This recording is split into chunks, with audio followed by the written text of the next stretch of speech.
जय हिंद मेरे प्यारे दोस्तों, नेक्स्ट टाइम पर आपका स्वागत है। देखिए, बिहार लोक सेवा आयोग बीपीएससी के द्वारा यहाँ पर टीचिंग बेस के लिए 1,70,461 पोस्टों के लिए, ठीक है, 1,70,468 फर्स्ट पोस्टों के लिए यहाँ पर रिक्रूटमेंट अपडेट कर दिया गया है। जो भी आपके फॉर्म भरने के लिए इंपॉर्टेंट इन्फॉर्मेशन होगा, शॉर्ट रूप से इस वीडियो के अंतर्गत पर आप लोग के लिए प्रोवाइड करने की कोशिश की जाएगी। इससे पहले हम आगे बढ़े, यदि आपके द्वारा हमारे चैनल नेक्स्ट टाइम को सब्सक्राइब नहीं किया तो सब्सक्राइब कीजिएगा तथा बेल आइकन को प्रेस कीजिए, ताकि जो भी कंटेंट, जो भी इन्फॉर्मेशन हमारे द्वारा आप लोग के लिए प्रोवाइड किया जाता है तो वही नोटिफिकेशन आपके पास टाइम पर उपलब्ध हो जाएगा। देखिए, ज़्यादा टाइम न लेंगे, शॉर्ट रूप से बात करेंगे जो आपके जानने के लिए इंपॉर्टेंट है। बिहार लोक सेवा आयोग, इसका हेडक्वार्टर है 15 नेहरू पथ, बेली रोड, पटना हो गया। 800001 इसका क्या है, पिन कोड नंबर है, ठीक है। पोस्ट इंडक्शन नंबर आपके लिए PAN जिसको कहा जाता है, कंफ्यूजन मत होना इसमें। तो आपका जब सिलेक्शन हो जाता है तो खासतौर पर अगर आप बिहार स्टेट से हैं या अदर स्टेट से, अगर इसके लिए एलिजिबिलिटी आपके लिए है, यहाँ पर आप इसके लिए एलिजिबल हैं, तो तब आप क्या कर सकते हैं, इसके लिए एड्रेस इंपॉर्टेंट हो जाता है कि कभी आपको कोई फॉर्म या आपका सिलेक्शन हो जाएगा तो एड्रेस इसके लिए क्या हो जाता है, इंपॉर्टेंट है, ठीक है। ज़्यादा बात नहीं करेंगे, आप समझ गए होंगे हम कहना क्या चाह रहे हैं। जैसे कि यहाँ पर लिखा गया है, इसके अगर साइट की बात करें तो www.bpsc Bihar public service commission BIS.nic.in पर जाकर आप देख सकते हैं। वापस रिपीट कर रहा हूँ मैं, www डॉट है, ठीक है, ध्यान रखना, bpsc.bis.nic.in। गूगल पर जब आप सर्च करेंगे तो आपको वहाँ पर इंफॉर्मेशन मिल जाएगा। देखिए, इसके अंतर्गत की बात करें तो सबसे पहले यहाँ पर प्राथमिक विद्यालय के मूल कोटि वर्ग 1 से लेकर 5 तक के विद्यालय, मतलब जो है विद्यालय के अंतर्गत पे क्लास 1 से लेकर क्लास 5 तक के टीचिंग के लिए जो पोस्टें हैं, तो अगर यहाँ पर टोटल बात करेंगे तो वो भी देख लेंगे, ठीक है, किस बेस के लिए कितनी है, क्या चीज़ के हैं। जैसे यहाँ पर सामान्य के लिए हो गया, और इसी के अंतर्गत की बात करें तो उर्दू के लिए है और बांग्ला के लिए यहाँ पर रिक्रूटमेंट है। एक बार अगर बात करें तो यहाँ पर अगर थोड़ा सा रिक्रूटमेंट की बात करें तो कितना इंक्लूड हो जाता है, ये चीज़ भी आपके लिए क्या हो जाता है, काफ़ी इंपॉर्टेंट हो जाता है। अगर बात करें तो सामान्य के लिए सबसे पहले यहाँ पर अगर पोस्टों की बात करें तो जैसे कि आपको यहाँ पर दिख रहा होगा 67,066, ठीक है, 67,066 पोस्टें यहाँ पर इंक्लूड है। और उसके बाद में टोटल अगर बात करेगा, ठीक है, जो यहाँ पर आपको दिख रहा होगा, ठीक है, कुल पोस्टें जो यहाँ पर ये चीज़ें, ये वाला आप समझ गए होंगे। यहाँ पर अगर बात करें तो दूसरे नंबर की बात करें तो दूसरे नंबर से यहाँ पर अगर बात करें तो किसका है, उर्दू के लिए था, ठीक है ना, यहाँ पर दिख रहा होगा सेकेंड नंबर का जो उर्दू है, उर्दू के लिए अगर टोटल की बात करें तो 12,729 पोस्टें यहाँ पर होगी। और इसी के अंतर्गत की बात करें तो अगर बांग्ला के लिए बात करें तो बांग्ला के लिए टोटल कितनी होगी, यहाँ पर 148 पोस्टें हैं। टोटल क्लास 1 से लेकर क्लास 5 तक के लिए जो टीचिंग के लिए रिक्रूटमेंट अपडेट है, यहाँ पर 3 चीज़ों के लिए, सबसे पहले सामान्य के लिए, उर्दू के लिए और बांग्ला के लिए, तो टोटल कितनी है यहाँ पर 79,943 पोस्ट है। 79,943 पोस्ट यहाँ पर है अलग अलग कैटेगरी के लिए। ये चीज़ भी आपको ध्यान में रखना है, ठीक है। दिव्यांगों के लिए भी जो यहाँ पर है पोस्ट अलग अलग बेसों के अंतर्गत पर भी वो चीज़ भी आप यहाँ पर क्या कर सकते हैं, ध्यान रख सकते हैं। जैसे अनरिजर्व कैटेगरी के लिए, अनरिजर्व फीमेल के लिए, इकोनॉमिकल वीकर सेक्शन के लिए, इकोनॉमिकल वीकर सेक्शन फीमेल के लिए, OBC के लिए, OBC फीमेल के लिए, पिछड़े वर्ग के लिए, पिछड़ा वर्ग फीमेल के लिए, schedule caste female, schedule caste normal के लिए, और शेड्यूल ट्राइब और फीमेल शेड्यूल ट्राइब, और इसी के अंतर्गत पे पिछड़े वर्ग के जो फीमेल है उनके लिए, और इसी के अंतर्गत पे जो दिव्यांग बेस के लिए अलग अलग कैटेगरी बेस के लिए यहाँ पर क्लास 1 से लेकर 5 तक के लिए 79,943 पोस्टें यहाँ पर रिजर्व है, ठीक है। अब बात करें तो इसके अंतर्गत की बात करें तो क्या चीज़ यहाँ पर इंपॉर्टेंट हो जाता है, थोड़ा सा देख लेते हैं। तो क्या क्या चीज़ यहाँ पर कह रहा है कि श्रेणी एवं सेवा के अधीन वर्ग की बात करें तो विद्यालय अध्यापक राजपत्रित है। वेतनमान की बात करें तो मूल वेतन 25,000 से प्रति माह से स्टार्ट होगा आपका, जो भी है एटसेट्रा आप देख लेना, ठीक है। अब बात करते हैं यहाँ पर माध्यमिक विद्यालय के लिए क्लास 9th से लेकर 10th तक के लिए। तो यहाँ पर ये चीज़ क्या है, ये चीज़ 1 से लेकर 5 तक बात करते, फिर 9th से लेकर 10th तक के लिए यहाँ पर है। अगर टोटल बात करें तो यहाँ पर क्या क्या चीज़ें हैं, डायरेक्ट बात करते हैं, स्क्रीन पर आप देख रहे होंगे क्योंकि यहाँ से कट जाएगा, ठीक है, मैं ज़्यादा जूम करूँगा तो आप देख लेना कैटेगरी, जिस कैटेगरी पर आप आते हैं तो उसके लिए आप पोस्टें देख लीजिएगा। पर कैटेगरी के लिए यहाँ पर पोस्टें अपडेट है।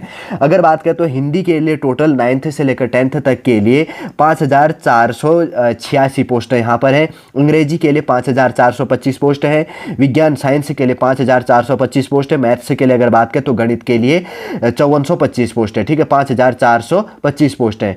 और सामाजिक विज्ञान के लिए, सोशल साइंस के लिए भी 5425 पोस्ट है, 5425 पोस्ट होगी, 5425। और संस्कृत के लिए यहाँ पर अगर टोटल पोस्टों की बात करें तो 2839 पोस्ट है, 2839, ठीक है, 2839 पोस्ट है। अगर उर्दू की बात करें तो 2300 पोस्ट है। और अरबी के लिए बात करें तो अरबी के बेस के अंतर्गत पे यहाँ पर 200 पोस्ट है। और फारसी के लिए की बात करें तो 300 पोस्ट है। और बांग्ला के लिए अगर बात करें तो यहाँ पर कितनी पोस्ट होंगी, 91 पोस्ट है, इसके अंतर्गत पे इंक्लूड हो गया।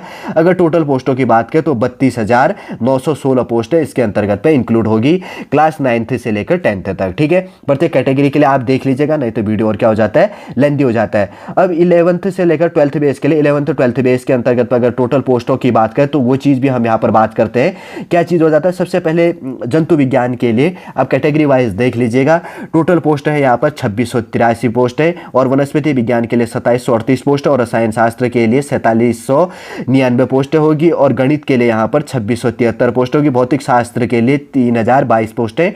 और 6 नंबर का इकोनॉमिक्स के लिए 997 पोस्ट है।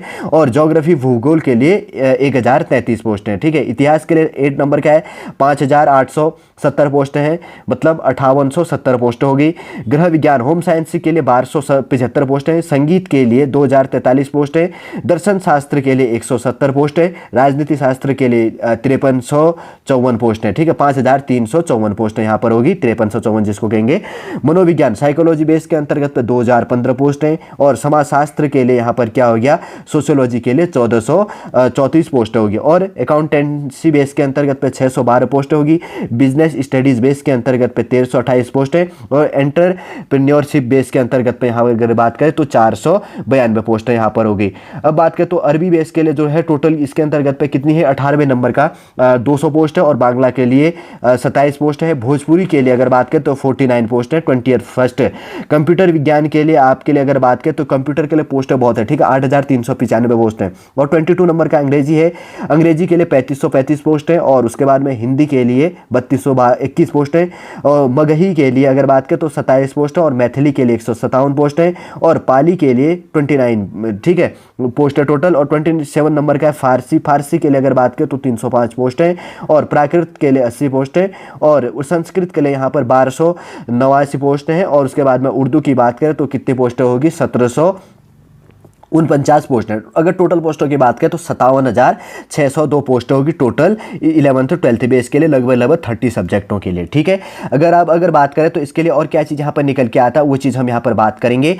अगर वेबसाइट की बात मैंने आपको कह दी है यहाँ पर, और कहा गया है कि आपके लिए यहाँ पर जो पोस्ट है, पोस्टों की संख्या घट बढ़ सकती है। अगर बात करें तो सबसे पहले यहाँ पर कहा गया है कि विद्यालय अध्यापक के पद हेतु निम्नलिखित आपके पास में अर्हता क्वालिफिकेशन होनी चाहिए। वो भारत का नागरिक हो एवं बिहार राज्य का स्थायी निवासी हो, वही इसके लिए एलिजिबल है। विद्यालय अध्यापक के पद पर नियुक्ति हेतु राष्ट्रीय अध्यापक शिक्षा परिषद द्वारा समय समय पर निर्धारित शैक्षणिक एवं प्रशैक्षणिक योग्य धारित करना होगा, जो संप्रति निम्नवत है। देखिए, वो भारत का नागरिक होना चाहिए, खासतौर पे अगर बिहार राज्य का स्थायी, उसके पास में निवास प्रमाण पत्र होना चाहिए। जो बिहार स्टेट के अंतर्गत पे टीचिंग बेस के लिए जो इंपॉर्टेंट एलिजिबिलिटी क्राइटेरिया बांटा गया है, तो उसके लिए आप एलिजिबल होने चाहिए, तभी आप इस फॉर्मों को भर सकते हैं। जैसे सबसे पहले कहा गया है कि क्लास 1 से लेकर 5 के लिए क्या यहाँ पर मांगी गई है, क्वालिफिकेशन बेस न्यूनतम 50 अंकों के साथ में उच्च माध्यमिक अथवा इसके समकक्ष तथा प्रारंभिक शिक्षा शास्त्र में द्विवर्षीय डिप्लोमा आपके पास में होना चाहिए, या आपको न्यूनतम 45 अंकों के साथ में उच्चतर माध्यमिक अथवा इसके समकक्ष एवं प्रारंभिक शिक्षा शास्त्र में द्विवर्षीय डिप्लोमा, चाहे उसे कोई भी नाम दिया गया हो, जो राष्ट्रीय अध्यापक शिक्षा परिषद मान्यता मानदंड और क्रियाविधि नियमावली 2002 के अनुसार प्राप्त किया गया हो। यह आपके पास में क्या होना चाहिए, न्यूनतम 50% अंकों के साथ में उच्चतर माध्यमिक अथवा इसके समकक्ष तथा 4 वर्षीय प्रारंभिक शिक्षा शास्त्र में स्नातक BL.Ed इसके अंतर्गत पर होना चाहिए। आपके पास में न्यूनतम 50% अंकों के साथ उच्चतर माध्यमिक अथवा इसके समकक्ष तथा शिक्षा शास्त्र विशेष शिक्षा में द्विवर्षीय डिप्लोमा होना चाहिए, या स्नातक तथा प्रारंभिक प्रारंभिक शिक्षा में द्विवर्षीय डिप्लोमा चाहे जिस किसी के नाम से जाना जाता हो अथवा 50% अंकों के साथ स्नातक तथा शिक्षा स्नातक बीएड होना चाहिए, या आपके पास में न्यूनतम 55 अंकों अथवा उसके समकक्ष ग्रेड के साथ स्नातकोत्तर की 3 वर्षीय एकीकृत बीएड एमएड आपके पास में होना चाहिए। ये चीज़ भी आपको ध्यान में रखना, ठीक है। इसमें बहुत चीज़ें क्राइटेरिया बांटी गई हैं, आप पढ़ लेना है, नहीं तो मैं इतना नहीं बता रहा हूँ, नहीं तो और क्या हो जाता है, लेंदी हो जाएगा। शॉर्ट बता रहा हूँ मैं यहाँ पर। अब क्लास 9th से लेकर 10th तक के लिए भी आपके लिए क्या कहा गया क्राइटेरिया, आपके पास में एलिजिबिलिटी क्या होनी चाहिए, शॉर्ट रूप से आप देख लो। विनिर्दिष्ट विषय समूह में कम से कम 50% अंक सहित किसी मान्यता प्राप्त विश्वविद्यालय से स्नातक अथवा स्नातकोत्तर में अथवा उसके समतुल्य उत्तीर्ण एवं राष्ट्रीय अध्यापक शिक्षा परिषद से मान्यता प्राप्त संस्थान से शिक्षा में स्नातक बीएड होना चाहिए।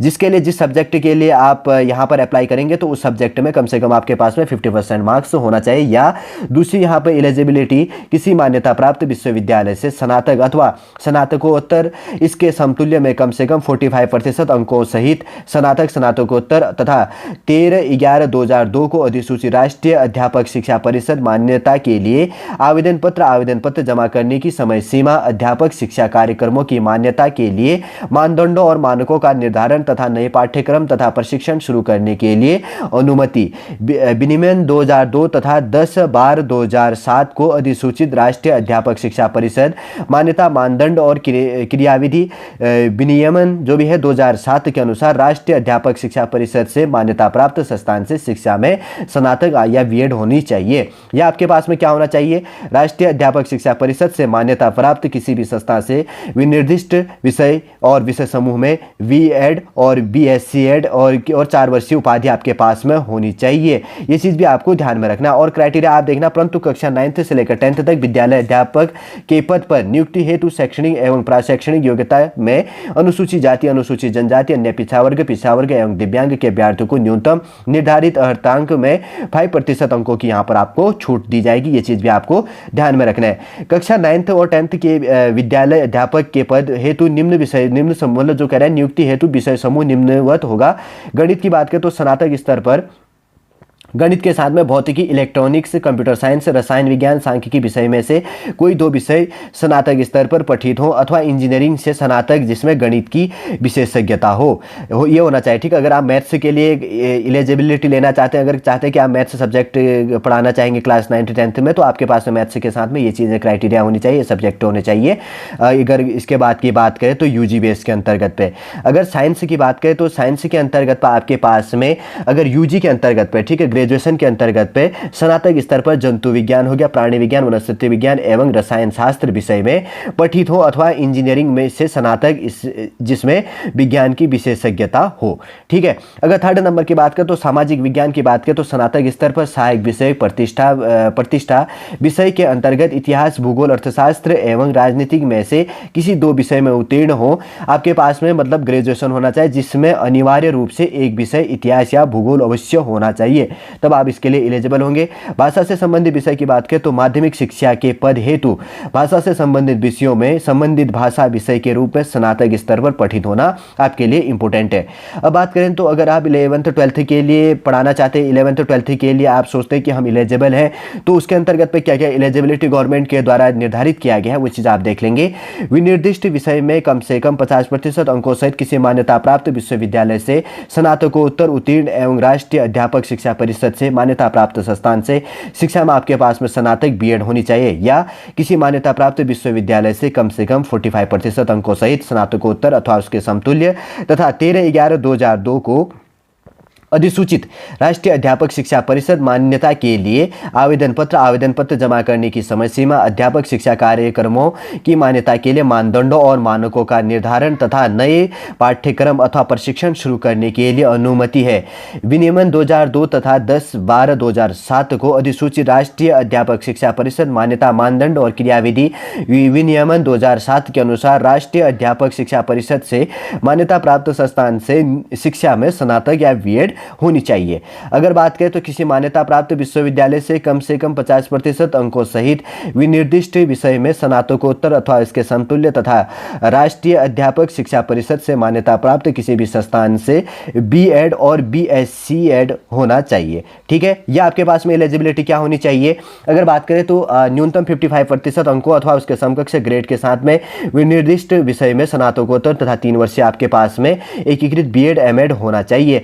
परंतु कक्षा 11th 12th के बेस के अंतर्गत पे जो कैटेगरी के लिए है यहाँ पर छूट क्या होगी, 5% इसके अंतर्गत पे दिया जाएगा। अगर बात करें तो इसके अंतर्गत पे जैसे पोस्ट सब्जेक्ट है तो फिजिक्स के लिए सब्जेक्ट एट जो कह रहा है पोस्ट ग्रेजुएट लेवल के अंतर्गत पे आपका होना चाहिए। अगर आप 11th 12th में पढ़ाना चाहते हैं फिजिक्स, केमिस्ट्री, इकोनॉमिक्स, कॉमर्स और बायोलॉजी और मैथ्स, तो आपके लिए ग्रेजुएशन में क्या होना चाहिए, जैसे फिजिक्स के लिए यहाँ पर क्या क्या है, फिजिक्स के लिए फिजिक्स हो गया, इलेक्ट्रॉनिक्स हो गया, अप्लाइड फिजिक्स हो गया और न्यूक्लियर फिजिक्स इसके अंतर्गत होना चाहिए। 11th 12th में केमिस्ट्री पढ़ाने के लिए ग्रेजुएशन में आपके पास में केमिस्ट्री होना चाहिए और इसके बाद में इसी के अंतर्गत पे बायो केमिस्ट्री बेस के अंतर्गत पे होना चाहिए। ठीक है, अगर बात करें तो इकोनॉमिक्स के लिए अगर आप 11th 12th में इकोनॉमिक्स से पढ़ाना चाहते हैं तो आपका ग्रेजुएशन पे इकोनॉमिक्स, अप्लाइड इकोनॉमिक्स और बिजनेस इकोनॉमिक्स होना चाहिए।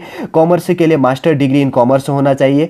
इसी के अंतर्गत पे एटसेट्रा यहाँ पर क्या किया गया, इंक्लूड किया गया, आप पूरा देख लेना। जैसे business economics shall not be eligible इसके अंतर्गत पे कहा गया है, ये चीज़ भी आप यहाँ पर इसके अंतर्गत पे देख लेना। ठीक है, जैसे कि यहाँ का कहा गया कि मास्टर डिग्री इन कॉमर्स हो गया, however holders of degree of MCom in applied oblique में कहा गया है कि business economics shall not be eligible, इसके अंतर्गत पे ये चीज़ भी आपको ध्यान में रखना है। जैसे बायोलॉजी बेस के अंतर्गत पे बॉटनी हो गया, जूलॉजी हो गया, लाइफ साइंस हो गया, बायो साइंस हो गया, इसके अंतर्गत पे एटसेट्रा यहाँ पे माइक्रोबायोलॉजिकल हो गया और इसके अंतर्गत पे पूरा क्राइटेरिया बायोलॉजी बेस के अंतर्गत पे बांटा गया, आप पूरा पढ़ लेना। ठीक है, मैंने शॉर्ट रूप से आपको बता दिया, आप समझ गए होंगे इसके अंतर्गत। अगर मैथ्स की बात करें तो इसके अंतर्गत तो आपका ग्रेजुएशन में अप्लाइड मैथमेटिक्स होना चाहिए और मैथमेटिक्स होना चाहिए, तब आप इसके लिए एलिजिबल है।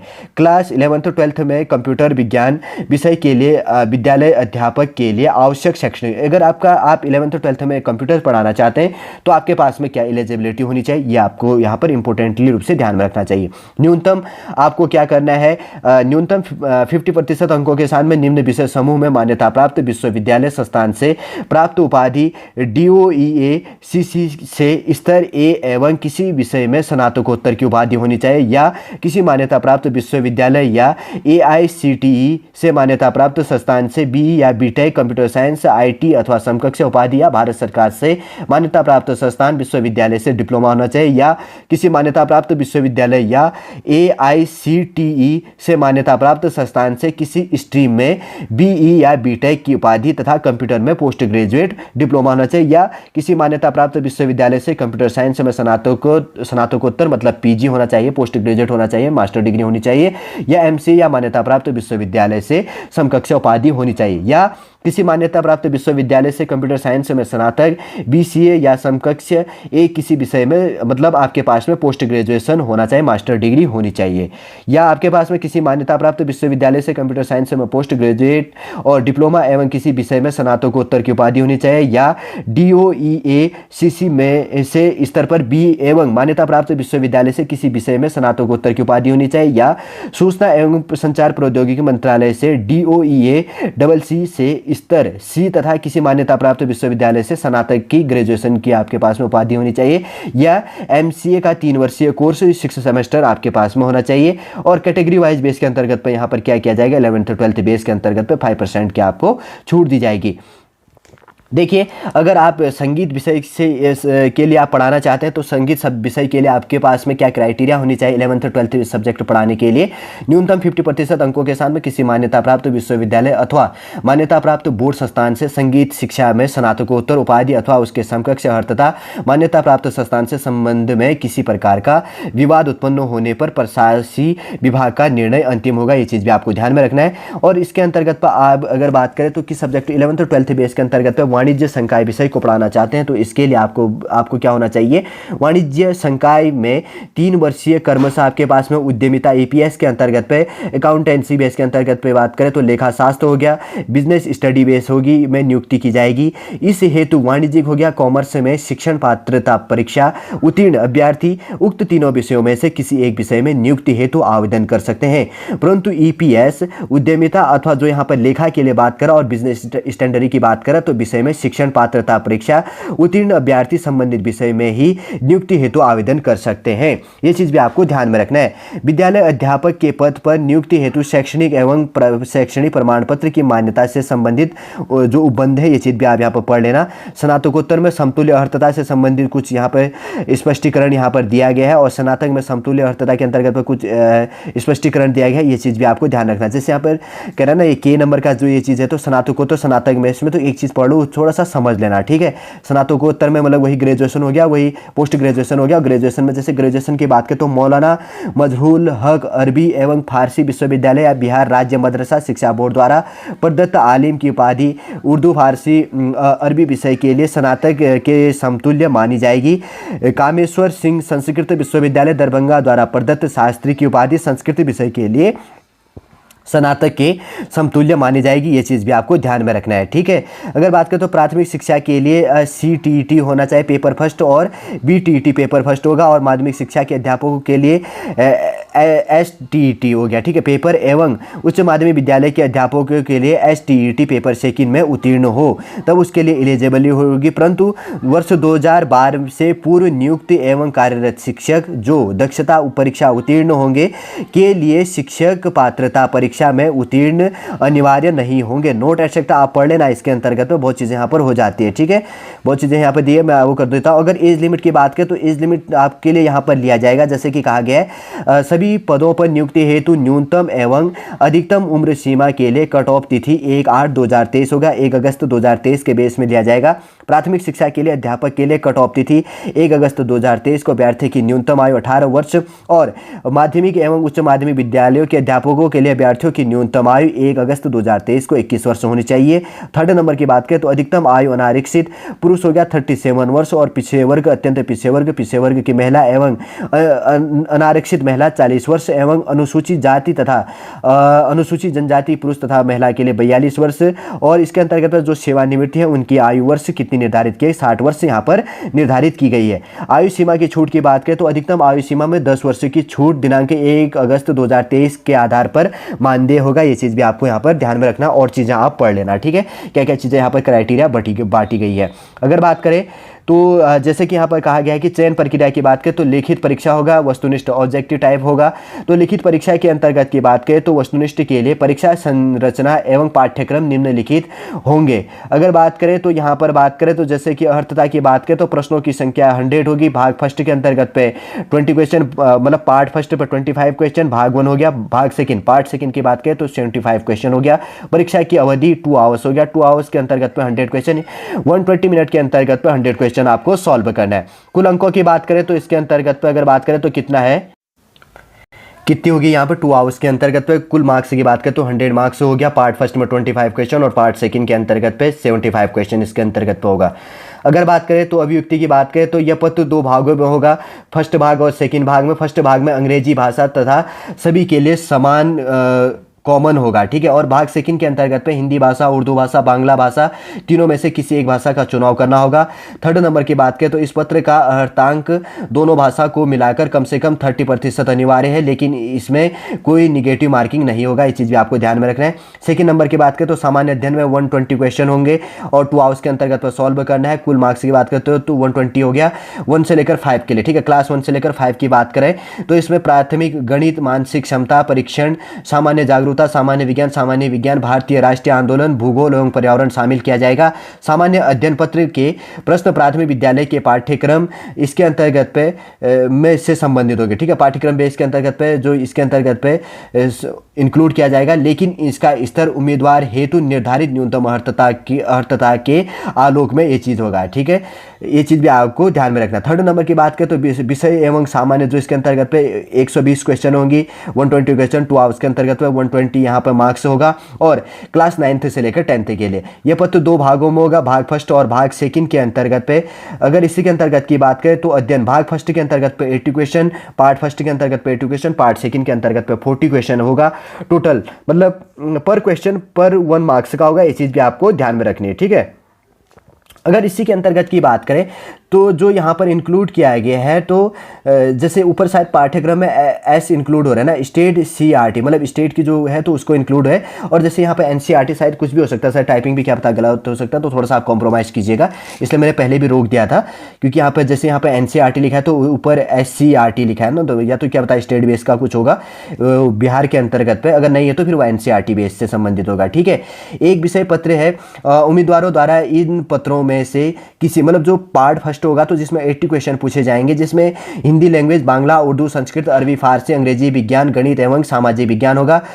और इसी के अंतर्गत में विषय पत्र माध्यमिक विद्यालयों के विषयों के पाठ्यक्रम बिहार विद्यालय परीक्षा समिति NCRT से संबंधित होगी, लेकिन इसका स्तर उम्मीदवार हेतु निर्धारित न्यूनतम अर्थता के आलोक में होगा।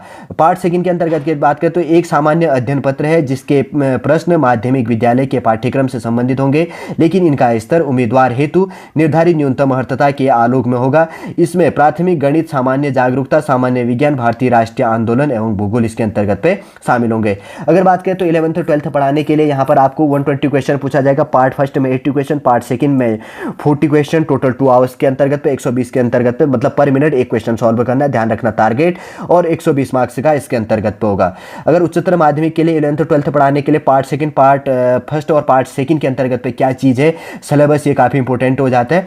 पार्ट फर्स्ट के अंतर्गत की बात करें तो इसके अंतर्गत पार्ट फर्स्ट के अंतर्गत जो 80 क्वेश्चन पूछे जाने हैं, तो उसमें क्या क्या चुनाव किया जाएगा, हिंदी, उर्दू, अंग्रेजी, संस्कृत, बांग्ला, मैथिली, मगही, अरबी, फारसी, भोजपुरी, पाली, प्राकृतिक, गणित, भौतिकी, रसायन शास्त्र, वनस्पति विज्ञान, जंतु विज्ञान, इतिहास, राजनीति विज्ञान, भूगोल, अर्थशास्त्र, समाजशास्त्र, मनोविज्ञान, दर्शन शास्त्र और ग्रह विज्ञान, कंप्यूटर साइंस, वाणिज्य, लेखा और संगीत एवं उद्यमिता। आपका जो भी सब्जेक्ट है 80 क्वेश्चन आपका पर्टिकुलर उस सब्जेक्ट से पूछा जाएगा, और NCRT संबंधी यहाँ पर क्वेश्चन पूछे जाएंगे कुछ चीज़ें यहाँ पर करने के लिए। और भाग सेकंड, पार्ट सेकंड के लिए एक सामान्य अध्ययन पत्र है जिसके प्रश्न उच्चतर माध्यमिक विद्यालय के पाठ्यक्रम से संबंधित होंगे, लेकिन इसका स्तर उम्मीदवार हेतु निर्धारित न्यूनतम अर्थता के आलोक में होगा। इसमें प्राथमिक गणित, सामान्य जागरूकता, सामान्य विज्ञान, भारतीय राष्ट्रीय आंदोलन तथा भूगोल शामिल किया जाएगा। पहला तो आपका पर्टिकुलर सब्जेक्ट हो गया, दूसरे के अंतर्गत पर जो ये सब्जेक्ट हैं ये चीज़ें यहाँ पर आप लोग के लिए इंक्लूड की जाएगी, आप ये चीज़ें यहाँ पर देख सकते हैं। ठीक है, और उसके बाद में क्वालिफिकेशन संबंधी, एटसेट्रा संबंधी बहुत चीज़ें यहाँ पर इंक्लूड कर दिया, और रिजर्वेशन संबंधी भी ज़्यादा बताने की कोई आवश्यकता है नहीं, आप कैटेगरी देख लीजिएगा। अनरिजर्व बेस के लिए UR है, कोड नंबर 1 2 3 4 5 7 में बांटा गया। शेड्यूल कास्ट हो गया, शेड्यूल ट्राइब के लिए एक्सट्रीमली, जैसे यहाँ पर बैकवर्ड क्लास के लिए बात कहा गया, बैकवर्ड क्लास हो गया, और उसके बाद में बैकवर्ड क्लास लेडीज़ के लिए, और इकोनॉमिकली सेक्शन EWS जिसको कहा जाता है उसके लिए यहाँ पर कैटेगरी बांटी गई है, आप यहाँ पर सामान्य रूप से देख सकते हैं।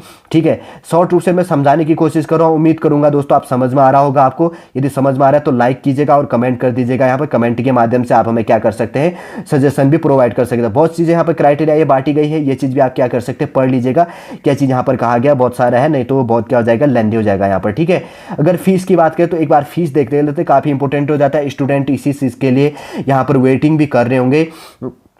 इसके अंतर्गत में अभ्यर्थियों को प्रत्येक पद के लिए बायोमेट्रिक फीस के रूप में 200 रुपये तथा अलग अलग आरक्षण जो कोटिवार है वैसे यहाँ पे क्या करनी है, फीस जमा करना होगा आपको। देखिए पर अगर जिस सब्जेक्ट के लिए आप भरना चाहेंगे तो पर सब्जेक्ट के लिए 200 रुपये देना है। सामान्य अभ्यर्थियों के लिए वैसे 700 रुपये फॉर्म फीस है, और अनुसूचित जाति और जनजाति के लिए 200 रुपये फॉर्म फीस, सभी आरक्षित और अनारक्षित वर्ग की महिला उम्मीदवारों के लिए 200 रुपये, दिव्यांग अभ्यर्थियों के लिए 40 या उससे अधिक होने पर 200 रुपये, और अन्य सभी उम्मीदवारों के लिए 750 रुपये यहाँ पे क्या है, फॉर्म फीस है। ठीक है, ये चीज़ भी आपने यहाँ पर देख लिया होगा।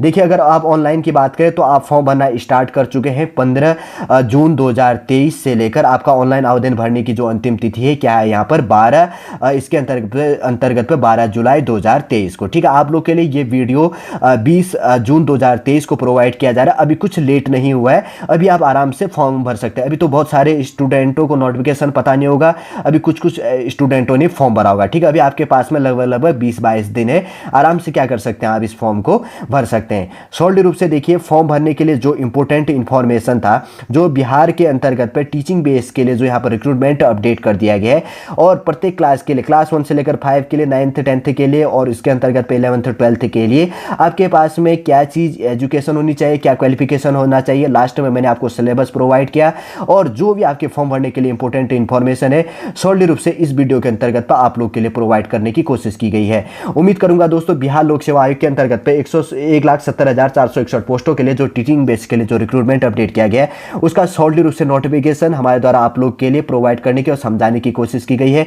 उम्मीद करूंगा दोस्तों आज का इन्फॉर्मेशन आपको समझ में आया होगा। यदि आज का इन्फॉर्मेशन आपको अच्छा लगता है लाइक कीजिए, कमेंट कीजिए और हमारे इस चैनल नेक्स्ट टाइम को सब्सक्राइब कीजिएगा। वापस हम नेक्स्ट क्लास के अंतर्गत आपसे मिलेंगे। जय हिंद, जय भारत।